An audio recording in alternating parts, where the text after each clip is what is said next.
कुछ दरवाजे केवल रास्ते नहीं होते, वो आईना होते हैं जो दिखाते हैं वो जो हमसे छुपा होता है। 7 चाबियों के इकट्ठा होने के बाद मंच पर अगला दरवाजा अपने आप उभरने लगता है। यह दरवाजा सबसे साधारण दिखता है, मिट्टी, पत्थर और बेलों से बना हुआ। कोई चमक नहीं, कोई रहस्य नहीं। लेकिन जैसे ही रक्षक उसमें प्रवेश करते हैं, एक झटका लगता है। अगले ही पल वो खुद को पृथ्वी पर पाते हैं। पर यह पृथ्वी वैसी नहीं है जैसी उन्होंने छोड़ी थी। ये वही शहर है, बनारस।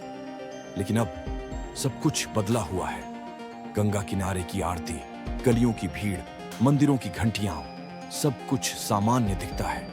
मगर जैसे जैसे रक्षक वहां घूमते हैं, उन्हें अजीब महसूस होता है। अब वे सिर्फ लोगों को देख नहीं रहे थे, वे उनके मन भी देख पा रहे थे। हर इंसान की आंखों के पीछे के विचार, इरादे, लालच, डर, सब कुछ सामने था। गली में चलते हुए एक बूढ़े साधु उन्हें रोकते हैं। उनकी आंखों में गहराई है, चेहरा झुर्रियों से भरा, लेकिन मुस्कान स्थिर। तुम लोग रक्षक हो ना? विनय चौंकते हुए पूछता है। आप कैसे जानते हैं?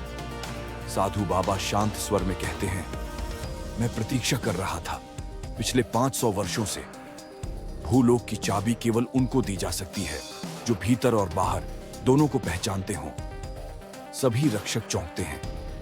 साधु बाबा उन्हें पास के घाट पर ले जाते हैं और वहां एक प्राचीन कथा सुनाते हैं।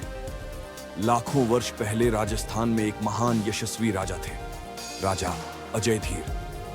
उन्होंने अग्निलोक की शक्तियों को भूलोक में संतुलन में रखने का वचन लिया था। उन्हीं की पीढ़ियों ने उस चाबी की रक्षा की जो आज भी उनके महल के तहखाने में छिपी हुई है। पर वो तहखाना आम नजरों से ओझल है, अदृश्य। स्नेहा, तो हम वहां कैसे पहुंचे? बाबा, उस तहखाने को अब केवल एक वंशज ही खोल सकता है, परंतु समय बीतते बीतते वह वंश भी भीड़ में खो गया। अब किसी को नहीं पता कि उस वंश का उत्तराधिकारी कौन है। तुम्हारा पहला काम है उसे खोजना, विद्या। और जब हम उसे खोज लेंगे तो क्या वो हमें अंदर ले जाएगा? बाबा गंभीर स्वर में, नहीं, उसे खुद नहीं पता कि वो कौन है। उसे विश्वास दिलाना होगा और ये सबसे कठिन कार्य होगा। रक्षक अब साधारण लोगों की तरह पृथ्वी पर चलते हैं, बनारस से दिल्ली, दिल्ली से जयपुर। स्नेहा प्राचीन अभिलेख पढ़ती है। अर्जुन पुरानी हवेलियों और बस्तियों में जमीन की हलचल पढ़ता है। तारिणी और आयुष रेलवे स्टेशन, झुग्गियों और स्कूलों में उन चेहरों की खोज करते हैं जो किसी तरह वह शक्ति लिए हुए लगते हैं। अंततः एक क्लू मिलता है, एक युवक जो एक पुरानी कोठी में अकेला रहता है। नाम है ऋत्विक। उसे देखकर अर्जुन रुक जाता है। इसकी धड़कन कुछ कह रही है। रक्षक ऋत्विक से मिलते हैं। वह सरल, शांत पर परेशान युवक है। जब वे उसे बताते हैं कि वह एक प्राचीन वंश का उत्तराधिकारी है, वह हंस देता है। मैं तो अनाथ हूं, मुझे तो अपने माता पिता का नाम तक नहीं पता। विद्या उसे एक पुरानी अंगूठी दिखाती है जो उसके हाथ में चमकने लगती है। यह वही प्रतीक है जो राजा अजयधीर की मुहर पर था। ऋत्विक चौंकता है। यह तो मेरे पास बचपन से है।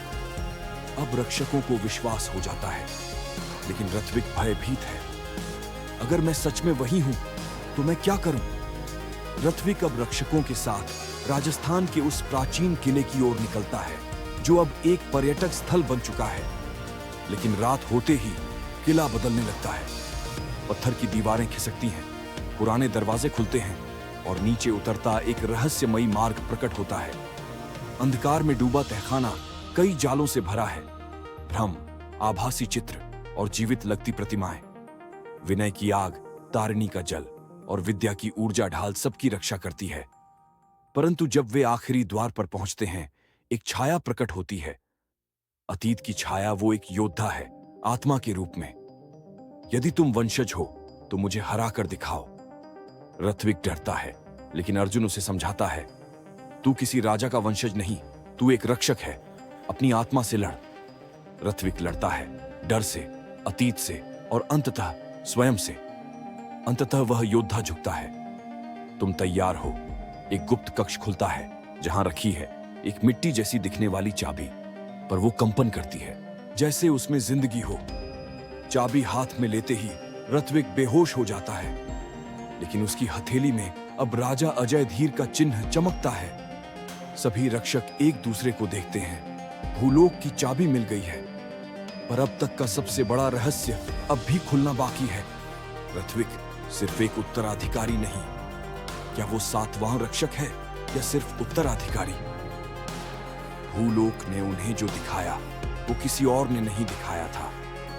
अब अगला दरवाजा शायद उन्हें खुद अपने अंदर झांकने पर मजबूर कर देगा।